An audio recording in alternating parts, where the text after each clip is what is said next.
ठीक है। AIDS virus या एचआईवी वायरस जो डिजीज है, हम सभी इससे बहुत अच्छे से अवेयर हैं, सबने नाम सुन रखा है।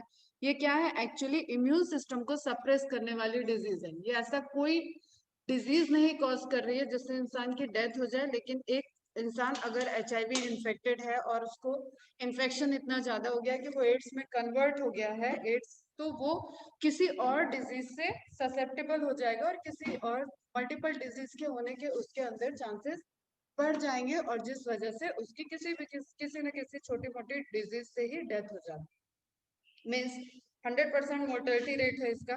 अगर एड्स हुआ तो इंसान को आज नहीं कल जाना ही है। वैसे सभी का मोर्टेलिटी रेट तो 100% ही है। ठीक है, इंसान का तो जाना है ही, बट यहाँ पे क्या है, ये वायरस जो दो तीन चीजें इसके बारे में मैं तुम्हें इंट्रोडक्टरी में ही बता दूं। एक तो इस वायरस का जीनोम जो इम्पोर्टेंट है।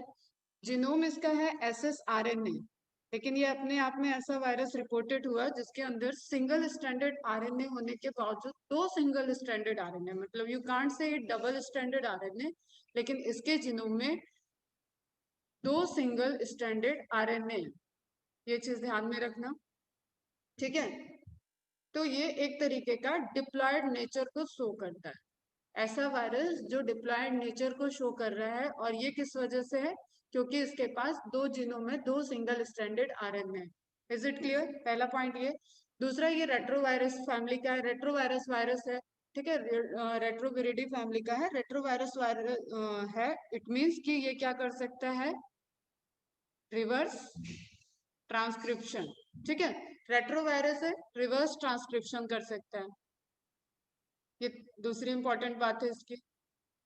ठीक है, मतलब ये क्या कर रहा है? अपने आरएनए को इंसर्ट कर रहा है और उसको रिवर्स ट्रांसक्रिप्शन करके डीएनए बना लेगा। उसके बाद डीएनए भाई अपनी सेल की, जो हम लोगों की सेल की डीएनए है, उससे ये मिलेगा, मिलके उसको हाईजैक कर लेगा और उसमें अपना डीएनए इनकॉर्पोरेट कर देगा।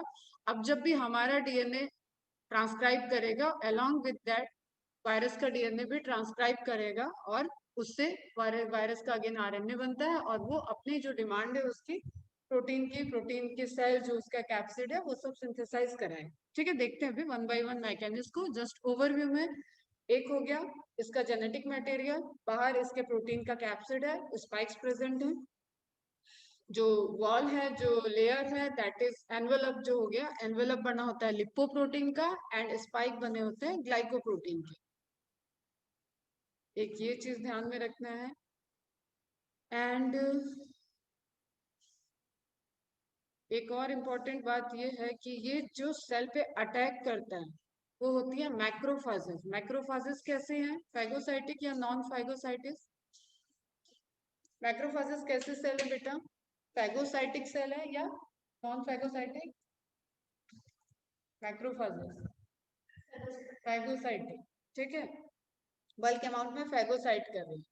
इट मीन्स कि इसने किसको टारगेट कर दिया? आप ध्यान से सुनो, इसका जो मोड ऑफ एक्शन, जो इसका कोई क्योर नहीं हो पा रहा है, दैट इज रिलेटेड टू, एक तो अभी इसका कोई ऐसा मतलब परमानेंट वैक्सीन या कोई इसका ट्रीटमेंट आया नहीं है ऑब्वियसली, तो उसमें इसकी मैकेनिज्म कॉम्प्लिकेटेड होगी, तभी नहीं डिजाइन हो पाता है।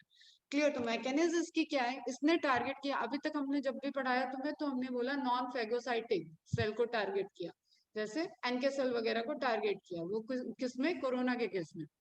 इसने किसको टारगेट कर लिया? इसने मैक्रोफेज को टारगेट किया। मतलब जो बल्क अमाउंट में हमारे ब्लड में प्रेजेंट है फैगोसाइटिक करने के लिए सेल, उसको इसने टारगेट कर लिया। ये इसके अंदर गया, रेप्लिकेट किया, मतलब पहले ट्रांसक्राइब किया और अपने को पूरी प्रोसेस से शेल की मशीनरी को हाईजैक करके रेप्लिकेट कर लिया। नाउ जो इसका सेकंड मोड ऑफ एक्शन है वो है टारगेट टी सेल। ठीक है, और कल हमने अभी पूरा तुम्हें कंक्लूड करके बताया है कि टी सेल जो है वो सीएमआई के लिए रिस्पॉन्सिबल है, सेलुलर मीडिएटेड इम्यूनिटी। ठीक है, तो ओवरऑल पहले हम इंट्रोडक्शन ही दे रहे हैं कि तुम इस डिजीज को समझो। टी सेल को अटैक कर दिया, तो टी सेल में सबसे पहले जो ये करता है टी हेल्पर सेल। अब टी हेल्पर सेल का काम क्या था? बी सेल को सिग्नल देना, स्टिमुलेट करना और अपनी सेल को पूरा और प्रोलिफरेट करवाना, मतलब टी सेल बनाना, मेमोरी सेल बनाना। ठीक है, तो अब हमें पता है कि सारी चीजें कहाँ सेव थी? Memory cell. ठीक है, तो एक टाइप होता है ये टी हेल्पर सेल में T4 सेल। खैर चलो, अभी ये टाइप टाइप पे नहीं जाते हैं। ठीक है, तो इस तरीके से क्या होता है, एक जो चेन होती है, इसने किसको टारगेट कर दिया, टीएस सेल को, ताकि बी सेल एक्टिव ना हो, और किसको टारगेट कर दिया, टी सेल की फैमिली की मेमोरी सेल। अब तुम रिलेट करो कि मेमोरी सेल का काम क्या था, मेमोरी को सेव करना, जो पहले प्रीवियस इन्फेक्शन हुआ है उसको सेव करना, ठीक है, जो वैक्सीन इम्यूनाइजेशन हुआ है उसको सेव करना, और जो नेचुरली इंटरेक्शन हुआ था सबको सेव करके रखने का काम था मेमोरी सेल का। और मैंने भी पहले बताया था, बी सेल की मेमोरी सेल से ज्यादा एक्टिव है टी सेल की मेमोरी। ठीक है, तो अब बचपन के जितने वैक्सीन लगे थे उनका काम हो रहा है धीरे धीरे बंद। समझो इस चीज को, उनका काम धीरे धीरे बंद हो रहा है, क्योंकि इसने मेमोरी सेल, इसने तुम्हारे कंप्यूटर में आया, कंप्यूटर में आके इसने तुम्हारी हार्ड डिस्क मेमोरी को डैमेज करना स्टार्ट कर दिया। ठीक है, अब मेमोरी ही नहीं है, तो अब जब कोई डिजीज इंटरेक्ट करेगी तो वो फर्स्ट टाइम की तरह ही इंटरेक्ट करेगी, और इम्यून सिस्टम ऑलरेडी वीक हो गया, टी हेल्पर सेल काम नहीं कर रही है, टीसी सेल काम करेगी, उसको बिना सिग्नल के वो ज्यादा काम नहीं कर सकती है। ठीक है, मेमोरी सेल की मेमोरी खत्म हो रही है। तो now in such a case, एक सिंपल सा फीवर, एक सिंपल सा सर्दी जुकाम, एक सिंपल सी आप कुछ भी ले लो, ट्यूबरकुलोसिस, न्यूमोनिया जैसी कोई भी डिजीज, आप उसको डेथ के तरफ ले जाएगी। इज इट क्लियर, समझ में आया ये डिजीज वर्क कैसे करती है, समझ में आया? ठीक है, इम्यून सिस्टम हम लोगों को ओवरऑल एक व्यू तो अभी तक समझ में आ गया, सेल मीडिएटेड क्या है, ह्यूमरल इम्यूनिटी क्या है। अब टीएस सेल कम कर रही है काम, टीएस सेल टारगेटेड हो गई है, तो ह्यूमरल इम्यूनिटी भी अफेक्टेड होगी, क्योंकि बी सेल को सिग्नलिंग तो टी सेल को ही देना था, मतलब बी सेल अपना भी एक काम कर रही है, लेकिन टी सेल उससे सिग्नल देके प्रोलिफरेशन करा के प्लाज्मा सेल, मेमोरी सेल को फॉर्म करवा रहे। ठीक है, तो वो प्रोसेस रुक रहा है, मतलब रेट कम हो रहा है, एकदम नहीं रुक रहा है, रेट कम हो रहा है, तो जैसे जैसे रेट कम हो रहा है इम्यून सिस्टम डाउन होता जाएगा। Is it clear, overview clear है सबको, ये डिजीज कैसे टारगेट करी बॉडी में ये क्लियर है? अनुष्का, कशिश, कौशिक, खुशी, प्रथमेश, श्वेता, क्लियर बेटा? अब फटाफट इससे रिलेटेड कुछ पॉइंट वगैरह देखते हैं और कंप्लीट करते हैं। एड्स वायरस, एचआईवी वायरस, पहले जो क्वेश्चन आते हैं इनके फुल फॉर्म क्या आते हैं? ठीक है, एड्स का full form acquired immunodeficiency syndrome. Syndrome word क्या होता है तुम लोग बताओगे, फटाफट बताओ, what is syndrome? What is syndrome? कब से डिजीज पढ़ रहे हैं, सिंड्रोम पहले भी बताया मैंने, सिंड्रोम मीन्स हाँ डिसऑर्डर, लेकिन सिंड्रोम क्यों, डिसऑर्डर क्यों नहीं बोल रहे, डिजीज क्यों नहीं बोल दिया इसको, सिंड्रोम वर्ड यूज कर रहे हैं तो क्या मीनिंग है?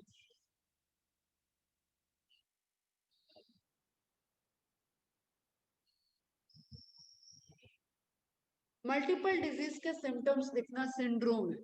ठीक है, जब बहुत सारे आपको सिम्टम्स दिखते हैं, आप किसी एक पर्टिकुलर डिजीज से उसको रिलेट नहीं करते हो, और इस तरीके के मल्टीपल सिम्टम्स दिखते हैं, ठीक है, जिसमें आपके कई डिजीज के common symptom, group of disease, हाँ we can say it group of disease, जब सिम्टम्स ज्यादा दिख रहे हैं तो इंटरनल बॉडी में अलग अलग तरीके के डिजीज होंगे। ठीक है, अब जैसे सेपरेटली आपको मम्स के, मम्स तो छोड़ो, एक्सटर्नल को आपको निमोनिया के भी सिम्टम्स दिख रहे हैं, आपको टाइफाइड फीवर के भी सिम्टम्स दिख रहे हैं, ठीक है, तो आपको मल्टीपल सिम्टम्स दिख रहे हैं। क्यों? क्योंकि आपका मल्टीपल अंदर जो है इम्यून सिस्टम डैमेज हो रहा है, तो आपको मल्टीपल डिजीज, उस पर मल्टीपल सोर्सेज पैथोजन का अटैक हो सकता है। क्लियर, तो एक group of symptom related to a group of disease. Clear, ऐसा जब दिखता है आपको कलेक्शन में काफी सारे सिम्टम्स दिख रहे हैं तो उसको सिंड्रोम वर्ड दिया जाता है। अब इस वर्ड को तोड़ लेते हैं, एक्वायर्ड मतलब आफ्टर बर्थ इसको अचीव किया गया, ठीक है, अचीव्ड, ठीक है, इसको एक्वायर किया गया, इम्यूनो, इम्यून सिस्टम, डेफिशिएंसी, लो हो गया, ठीक है, डेफिशिएंसी मतलब इम्यून सिस्टम को कम कर रहा है, सिंड्रोम मतलब मल्टीपल डिजीज के symptoms, multiple symptoms. Is it clear, टूट गया पूरा वर्ड? तो यही इसकी पूरी मैकेनिज्म है। It is the first indication of this syndrome came from New York, California, USA in 1981 और 83 आ गया था इसको सिर्फ आइडेंटिफाई करने के लिए कि ये किससे है, और तुम देखो अभी कोरोना को आइडेंटिफाई करके वैक्सीन बना लिया, तो तुम एक रेट को रिलेट कर सकते हो, स्टिल अभी तक इसका वैक्सीन नहीं आया है, लेकिन इसको जस्ट आइडेंटिफाई करने में। क्यों? क्योंकि ये था कुछ अलग, ये दो वायरसेस का मिक्सचर जैसा दिख रहा है। इसके पास दो कैप्सिड है, दो आरएनए है, ठीक है, एक फुल कैप्सिड है, एक हाफ कैप्सिड है। समझना, इससे रिलेटेड जो भी इंफॉर्मेशन देखें, अच्छी अच्छी इंफॉर्मेशन है, ठीक है। अब वो इस तरीके का वायरस है जो ऐसे लग रहा है कि दो क्लोन वायरस एक साथ चल रहे हैं। एक वायरस है लेकिन दो वायरस के ज्वाइनिंग से बना हुआ। क्लियर? तो इस वजह से सारी स्टडी करते करते इसको आइडेंटिफाई करने में 1983 आ गया। 2 साल लगा सिर्फ ये जानने में कि ये जो डिजीज है ये किस वजह से हो रही है, कौन सा वायरस इसमें रोल प्ले कर रहा है, क्योंकि यहाँ पे सिंड्रोम था, मल्टीपल सिम्टम्स आ रहे थे। Clear?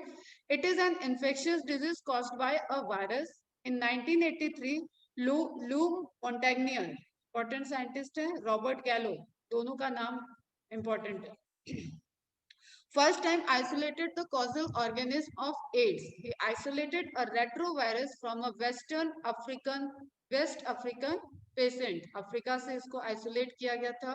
First time reported USA में है, ठीक है। एंड कॉल्ड इट, अब ये सारे फुल फॉर्म बहुत इंपॉर्टेंट है बेटा, सब प्रीवियस ईयर के क्वेश्चन में आया है। लिम्फेडेनोपैथी एसोसिएटेड वायरस, एचआईवी नाम बहुत बाद में आया था, ठीक है। लिम्फ एडेनोपैथी एसोसिएटेड वायरस, मतलब लिम्फेटिक सिस्टम से जो एसोसिएटेड वायरस है और डिजीज कॉज कर रहा है, इम्यून सिस्टम से ही रिलेटेड है, उसको ये टर्म दिया गया, ठीक है। तो मोंटैग्नियर ने सबसे पहले वर्ड दिया था LAV, ठीक है। इन 1983 first identified the HIV virus, but term HIV नहीं दिया था, टर्म दिया था LAV डायरेक्ट। ये सारी इंफॉर्मेशन आपके MCQ से। इन 1984 रॉबर्ट गैलो, ये इंपॉर्टेंट है, इन्होंने भी HIV नहीं बोला था, इन्होंने HTLV बोला। HTLV human T cell lymphotropic virus, ठीक है, human T cell lymphotropic virus, ठीक। एंड स्ट्रेन उसका था 3, तो उससे दे दिया इन्होंने HTLV-3। Is it clear? तो in 1984 Robert Gallo also isolated a retrovirus from an AIDS patient and called it human T cell HTLV-3। मतलब अब यहाँ तक उसका टारगेट पता चल गया, ठीक है, कि ये टी सेल को टारगेट कर रहा है। यहाँ पे सिर्फ एक वायरस पता चल रहा है जो लिम्फ सिस्टम को, तो दोनों को तुम इस तरीके से रिलेट कर सकते हो। पहले लिम्फेटिक सिस्टम में टारगेट हो रहा है ये पता चला, और उसके बाद वो लिम्फेटिक सिस्टम में इम्यून सिस्टम के किस सेल को टारगेट कर रहा है ये पता। क्लियर? और इसमें इनका हेल्प कौन कर रहा है वायरस का?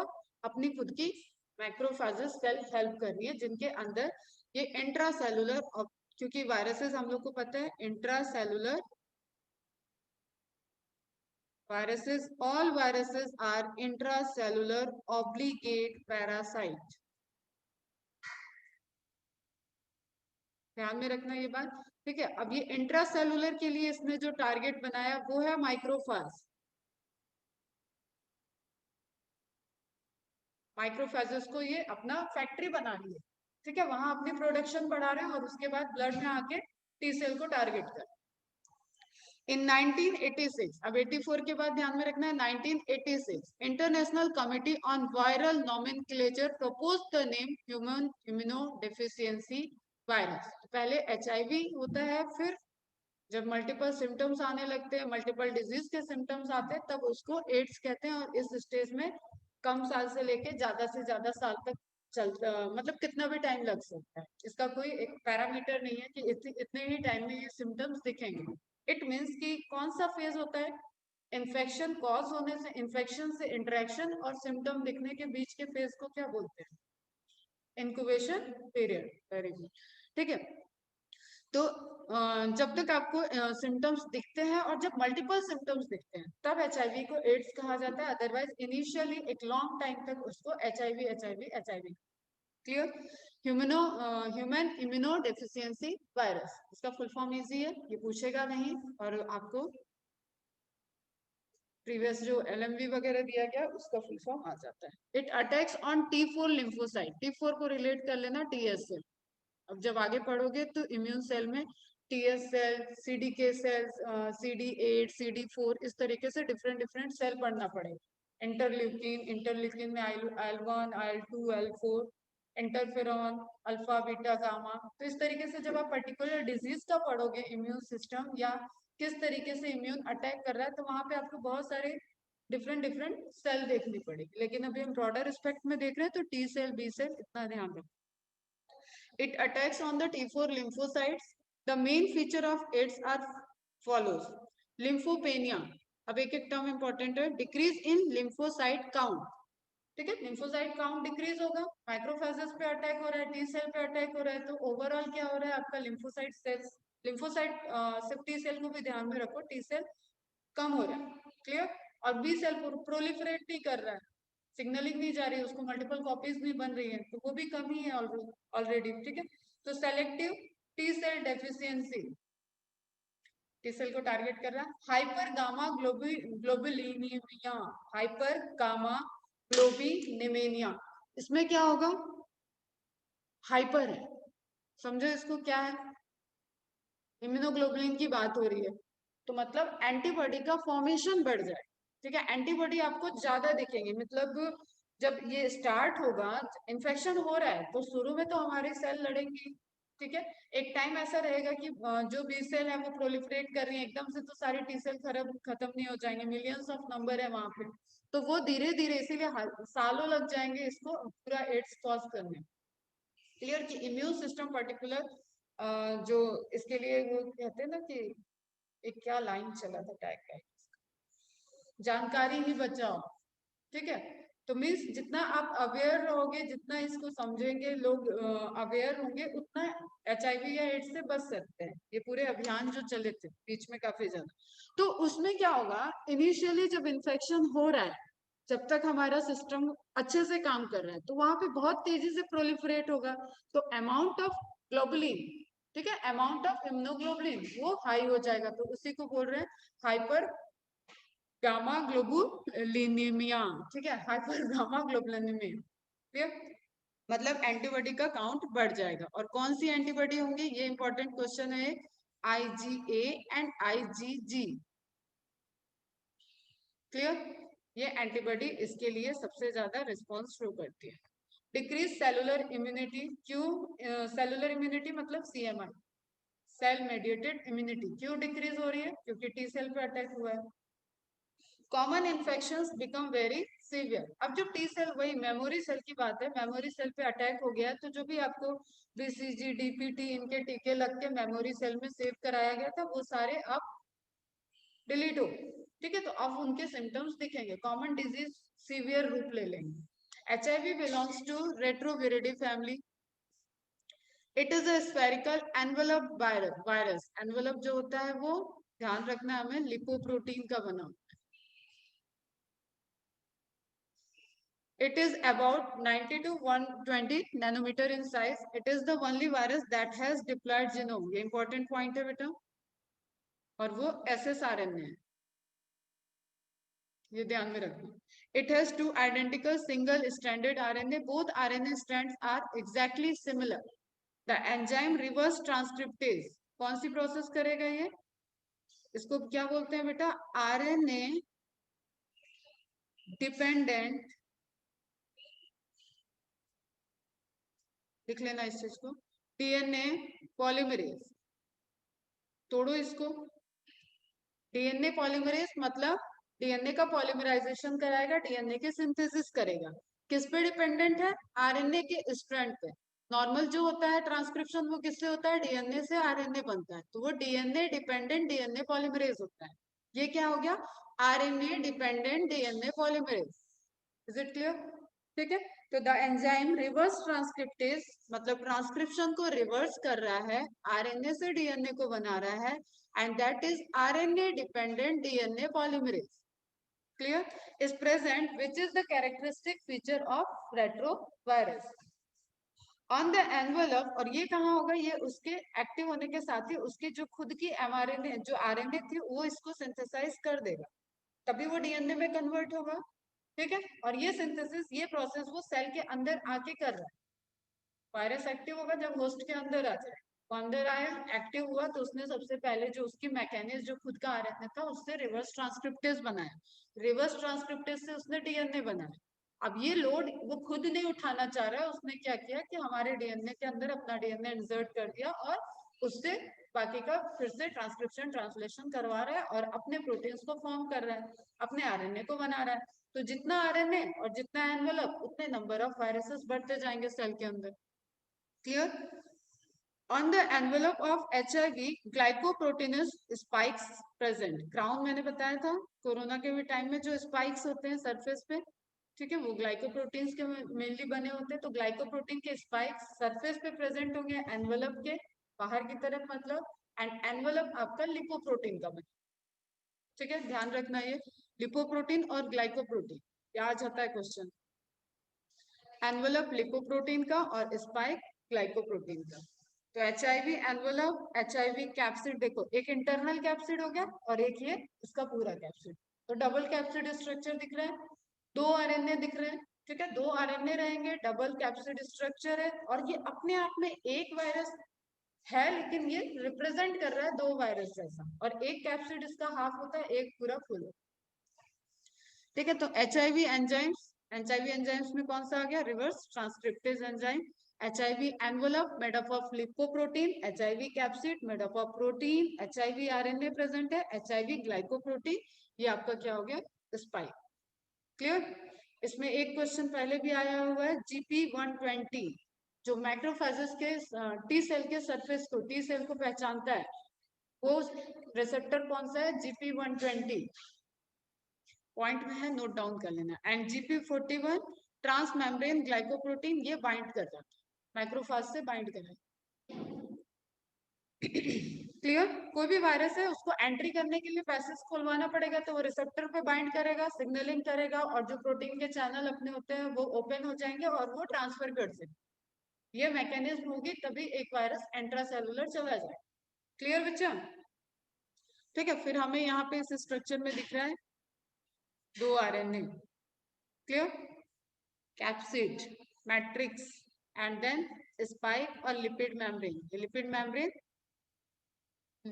लिपोप्रोटीन की एंड वायरल जीनोम हो गया, न्यूक्लियो कैप्सिड। अब ये वायरस जो भी होते हैं वो कैसे स्ट्रक्चर होते हैं? न्यूक्लियो प्रोटीन, यही तो हमने पढ़ा भी हुआ है वायरस के बारे में। They are nucleoprotein molecules. Nucleus है मतलब न्यूक्लिक एसिड है एंड प्रोटीन है, यही उनका स्ट्रक्चर होता है। लाइफ है ही नहीं इनके पास, प्रोटोप्लाज्मेटिक है ही नहीं इनके पास, ठीक है, नहीं तो ये ऑर्गेनिज्म हो जाते हैं। क्लियर बच्चा? तो ये ध्यान में रखना। तो न्यूक्लियो कैप्सिड हो गया एंड बस, बाकी तो कुछ नहीं इसमें, बहुत है। रिवर्स ट्रांसक्रिप्टेज बता दिया जो डीएनए के सिंथेसिस कर रहा है।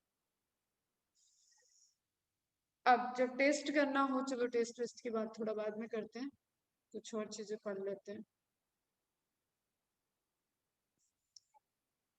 आते हैं। ठीक है, अब यहाँ पे देख लेते हैं। The word AIDS stand for acquired immunodeficiency syndrome, और ये एक ऐसा पोर्शन है बेटा जहाँ पे आप एनसीईआरटी फॉलो करो। ये डिजीज एक ऐसी है जहाँ पे हर साल क्वेश्चन आ रहा है, एड्स पे क्वेश्चन आ ही रहा है और एनसीईआरटी पे जो डेटा दिया हुआ है उससे बेस्ड ही आ रहा है, ये सारे पॉइंट एनसीईआरटी के। Clear?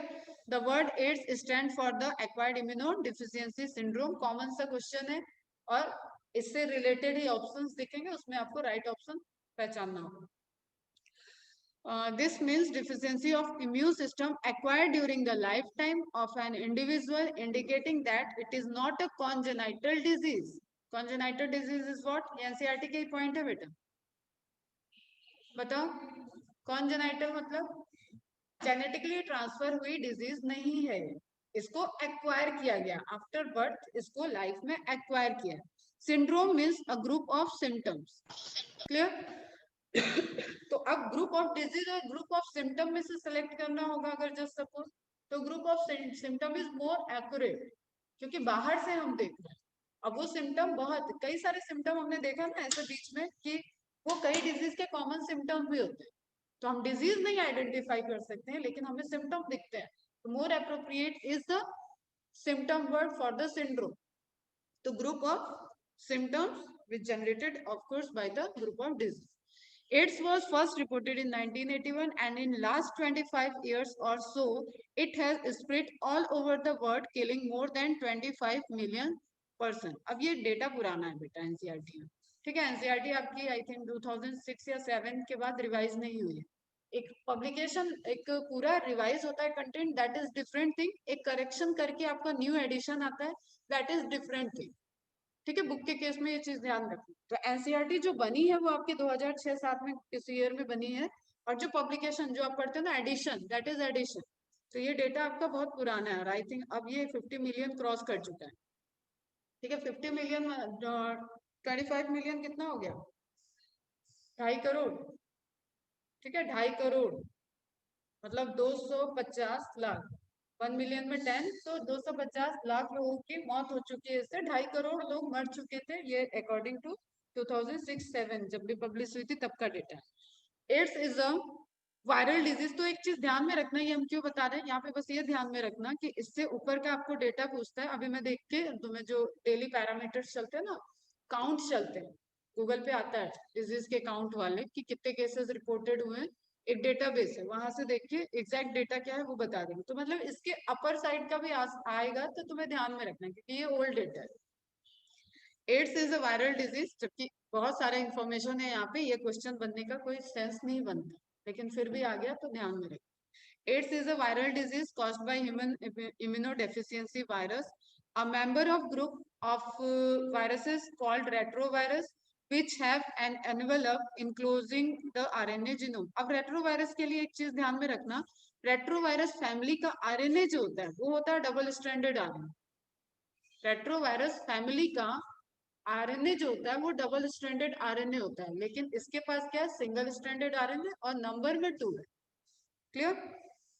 characterized by decrease in number of helper T cell, also called slim disease। ये भी इंपॉर्टेंट है, याद रखना।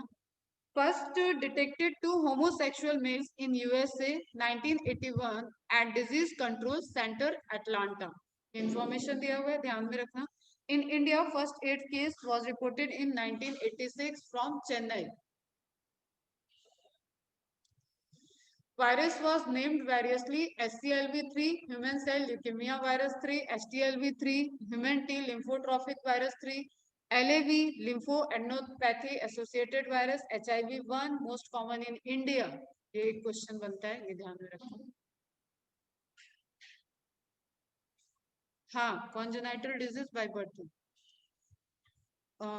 ये वाला जो 1 वाला है। ठीक है, एक होता है ना कि वायरस के कौन कौन से स्ट्रेन प्रेजेंट है, इंडिया में क्या रिपोर्टेड हुआ, तो HIV1 reported in India maximum and widely distributed throughout the world. HIV2 most common in West Africa. Structure and pathogenicity की बात की जाए तो retrovirus, lentivirus genus Retroviridae family core has two identical molecule of ssRNA enzymes reverse transcriptase, protease and integrase। देखो reverse transcription हो रहा है और उसके बाद वो डीएनए में इंटीग्रेट भी कर रहा है। इंटीग्रेट कर रहा है ना, कट करेगा इंटीग्रेट करेगा, तो वो सब जो कट करेंगे और इंटीग्रेट करने में हेल्प कर रहे हैं वो एंजाइम क्या है, protease and integrase. Core also has inner protein coat, outer protein coat. जो 2 लेयर कैप्सिड की बता रहे हैं, that is inner protein coat and outer protein coat. Envelope is made up of lipoprotein and contains GP120, GP41। GP120 has complementary sequence to CD4 receptor. अब CD4 क्या हो गया, ये भी एक टाइप का टी सेल है, मैंने बताया ना बहुत सारे सेल पढ़ने होते, तो स्पेसिफिक क्योंकि इसको आइडेंटिफाई कर लिया गया, तो ये इन्फॉर्मेशन जितनी आज दे रहे हैं वो नोट डाउन कर लें। Receptor present on GP120 has complementary sequence to CD4 receptor present on macrophage। अच्छा, यहाँ पे कॉमन दे दिया। ठीक है, GP41 जो होता है वो मैक्रोफाज के लिए है एंड GP120 स्पेसिफिकली CD4 के लिए है। जो मैंने पहले इंफॉर्मेशन दी वो ध्यान में रखना। ठीक है बेटा, यहाँ GP41 लिखना रह गया। GP120 has complementary sequence to CD4 receptor present on macrophage and GP41 is held specifically for the, ये उल्टा बता रहा है यस, चलो मैं ये इंफॉर्मेशन एक बार चेक करती हूँ। अभी तक एक चीज ध्यान में रखो कि GP120 सबसे ज्यादा इंपॉर्टेंट ग्लाइकोप्रोटीन के स्पाइक्स हैं। क्लियर। 120 और 41 का टारगेट साइड में बताती हूँ तुम्हें, दो एक बार रीचेक कर। अब ये इमेज भी एनसीईआरटी की है। प्रोसेस देख लेते हैं एक बार। रेट्रोवायरस वायरल प्रोटीन कोड इसके पास प्रेजेंट है अंदर। एसएसआरएनए के दो स्ट्रैंड है। Viral RNA core virus infect, ये क्या हो जाता है बेटा, दैट इज द पैथोजेनिसिटी ना, जिस तरीके से वो पैथोलॉजी कॉज कर रहा है बॉडी, फिजियोलॉजी को डिस्टर्ब कर रहा है। ठीक है, वो क्या हो गया, उसकी पैथोजेनिसिटी। जब हम बोलते हैं वैक्सीन में पैथोजेनिसिटी ना हो और एंटीजेनिसिटी हो, मतलब स्ट्रक्चर हो और इंटरनल मैकेनिज्म उसका नहीं वर्क कर, दैट इज पैथोजेनिसिटी को खत्म करना। तो ये प्रोसेस क्या हो जाती है आपकी pathogenicity. Virus infect normal cell, normal cell में ध्यान में रखो ये कौन सी सेल है, मैक्रोफाज। ठीक है, viral DNA is produced by reverse transcriptase, ये आरएनए है, introduce into the cell. First step ये हो गया, फर्स्ट स्टेप ये हो गया अटैचमेंट। सेकंड हो गया आपका आरएनए का प्रोडक्शन। थर्ड हो गया रिवर्स ट्रांसक्रिप्शन से डीएनए का production. And then viral DNA incorporate into host genome, इसको आप 4 कर लो। New viral RNA is produced by infected cell. अब ये अपना वायरल आरएनए और प्रोटीन को, प्रोटीन के कोड को यहाँ पे सिंथेसाइज करेगी। ठीक है, तो इसको फिफ्थ समझ लो। And then new viruses are produce, जैसे डिफरेंट डिफरेंट कंपोनेंट बन गए, अब वो उसको असेंबल कर लेगा। ठीक है, एक स्ट्रक्चर, तो असेंबली चल रही है यहाँ। उसने आरएनए बना लिया, प्रोटीन बना लिया, अब दोनों आपस में मिलके वायरस बना लेंगे। क्लियर। तो इस तरीके के असेंबली के बाद वो रिलीज हो गया, माइक्रोफाज से बाहर आ गया। New virus can infect other cell, ये अदर सेल कौन सी है आपकी, group of T cell. Infected cell can survive while viruses are being replicated and released. अब ये कोई रप्चर नहीं कर रहा है, इंपॉर्टेंट पॉइंट है, लाइसिस नहीं कर रहा है, क्योंकि फैक्ट्री है ना, इसको ध्यान में रखो। इसको तुम फैक्ट्री से रिलेट कर लोगे ना तो समझ जाओगे। कोई अपनी फैक्ट्री को नहीं ना खत्म करता है, ताकि कंटिन्यूअस प्रोडक्शन तो चलता रहे। तो this is like factory, hijack किया और अपने नंबर कॉलोनी को बढ़ा के बस्ट कर दिया, that is cell lysis. Clear. यहाँ पे क्या है, वो प्रोड्यूस करा रहा है, अंदर प्रोडक्शन चल रहा है और फैक्ट्री के बाहर जैसे प्रोडक्ट फॉर्म हुआ पैक होता है और उसकी क्या बोलते थे उसको, वर्ड डिस्ट्रीब्यूट करने के लिए, वो वहां से एक टेक्निकल टर्म इसके लिए होता है, डिस्पेंसिंग नहीं और होता है डिस्पैच। ठीक है, डिस्पैच कर दिया गया, फैक्ट्री से बाहर चली गई सामान। तो जब हम लोग ड्रग्स वगैरह बनता था तो प्रॉपर पैकेजिंग के बाद जो लास्ट स्टेप होता है दैट इज डिस्पैच। तो डिस्पैच हो गया वहां से। उसी तरीके से ये अपनी फैक्ट्री को डिस्ट्रॉय नहीं कर रहा है, तो ये नोट में दिया हुआ है और ये इंपॉर्टेंट है। Infected cell can survive while viruses are being replicated and released. Mechanism clear है, सीक्वेंस समझ में आया, मैकेनिज्म क्लियर है बच्चा। कशिश, कौशिक, खुशी, प्रथमेश, आगे भाग गए, कहाँ चले जाते।